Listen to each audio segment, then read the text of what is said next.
Friends, welcome to சுபீஸ் wonderland. இன்னைக்கு நம்ம chat ரெசிபிஸ்லயே ரொம்ப டேஸ்டியான பாவ் பஜ்ஜி ரெசிபி தாங்க செய்ய போறோம். இந்த ரெசிபி எவ்வளவு தூரம் குயிக்கா பண்ண முடியுமோ அவ்வளவு தூரம் குயிக்கா ஈஸியா எப்படி பண்ணலாங்கிறத பார்க்கலாம் வாங்க ஃப்ரெண்ட்ஸ்.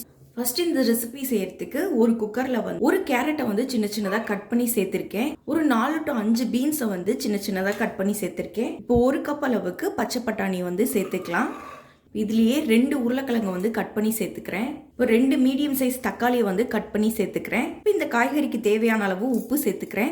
1 ஸ்பூன் அளவுக்கு மிளகாய் தூள் சேர்த்துக்கிறேன். இப்போ இது எல்லாத்தையும் சேர்த்து நல்லா மிக்ஸ் பண்ணி விட்டுக்கலாம்.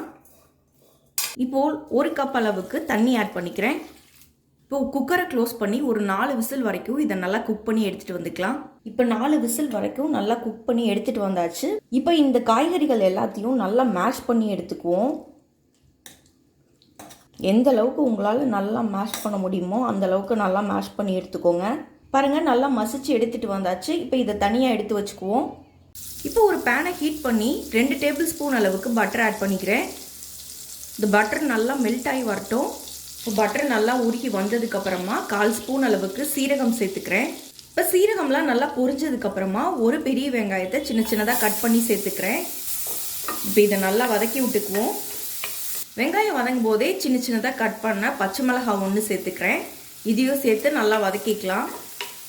இப்போ வெங்காயம் பச்சை மிளகாய் நல்லா வதங்கினதுக்கப்புறமா 1 ஸ்பூன் அளவுக்கு இஞ்சி பூண்டு பேஸ்ட் ஆட் பண்ணிக்கிறேன். இஞ்சி பூண்டோட பச்சை வாசனை போகிற அளவுக்கு நல்லா வதக்கி எடுத்துக்குவோம். இப்போ 1/2 கேப்சிகம் சின்ன சின்னதாக கட் பண்ணி சேர்த்துக்கிறேன். இதையும் சேர்த்து நல்லா வதக்கிக்குவோம். இப்போ 1 ஸ்பூன் அளவுக்கு மிளகாய் தூள் சேர்த்துக்கிறேன். 2 ஸ்பூன் அளவுக்கு பாவ் பாஜி மசாலா ஆட் பண்ணிக்கிறேன். இப்போ ஒரு 1/4 ஸ்பூன் அளவுக்கு மஞ்சள் தூள் சேர்த்துக்கிறேன். இது எல்லாத்தையும் சேர்த்து நல்லா மிக்ஸ் பண்ணி விட்டுக்குவோம். பாருங்க, கேப்சிகம்லாம் ஓரளவுக்கு நல்லா வெந்து வந்திருக்கு. இந்த சமயத்தில் ஏற்கனவே நம்ம மசிச்சு வச்சிருந்த காய்கறிகள் எல்லாத்தையும் ஆட் பண்ணிக்கலாம். இப்போ இதையும் சேர்த்து நல்லா கலந்து விட்டுக்குவோம். இப்போ கொஞ்சமாக உப்பு சேர்த்துக்கலாம். ஏற்கனவே நம்ம காய்கறி வேக வைக்கும் போது உப்பு சேர்த்துருக்கோம், அதனால அளவாக பார்த்து ஆட் பண்ணிக்கோங்க. இது சேர்த்து மிக்ஸ் பண்ணிக்கலாம். இப்போ இதிலே கொஞ்சமாக தண்ணி சேர்த்துக்கிறேன்.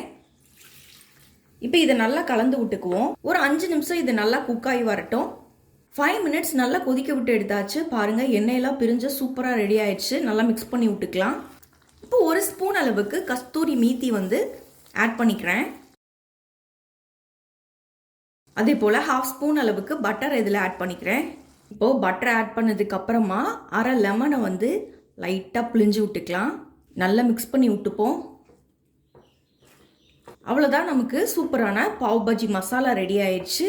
இப்போ இதை தனியாக எடுத்து வச்சுக்கலாம். இப்போ ஒரு பேனை ஹீட் பண்ணியிருக்கேன். இதில் 1 ஸ்பூன் அளவுக்கு பட்டர் ஆட் பண்ணிக்கிறேன்.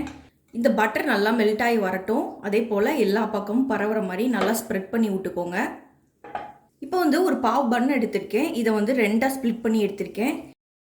அப்படியே இந்த பாவ் பண்ணை ஃப்ரை பண்ணி எடுத்துக்கலாம். 2 பக்கமும் நல்லா டோஸ்ட் பண்ணி எடுத்துப்போம். அவ்வளோதான், நல்லா டோஸ்ட் பண்ணி எடுத்தாச்சு 2 பக்கமும். இப்போ இதை சர்வ் பண்ணிக்கலாம். அவ்வளோதான் ஃப்ரெண்ட்ஸ், நமக்கு ரொம்பவே டேஸ்டியான பாவ் பஜ்ஜி அருமையாக ரெடி ஆயிடுச்சு. கண்டிப்பாக நீங்களும் இந்த ரெசிபியை ட்ரை பண்ணி பார்த்துட்டு உங்கள் கருத்துக்களை மறக்காமல் கமெண்ட் பாக்ஸில் தெரிவிங்க ஃப்ரெண்ட்ஸ். மீண்டும் இன்னொரு நல்ல ரெசிபியோடு உங்களை மீட் பண்ணுறேன். அதுவரை உங்களிடமிருந்து விடைபெறுவது சுபீஸ் ஒண்டர்லேண்ட். தேங்க்யூ.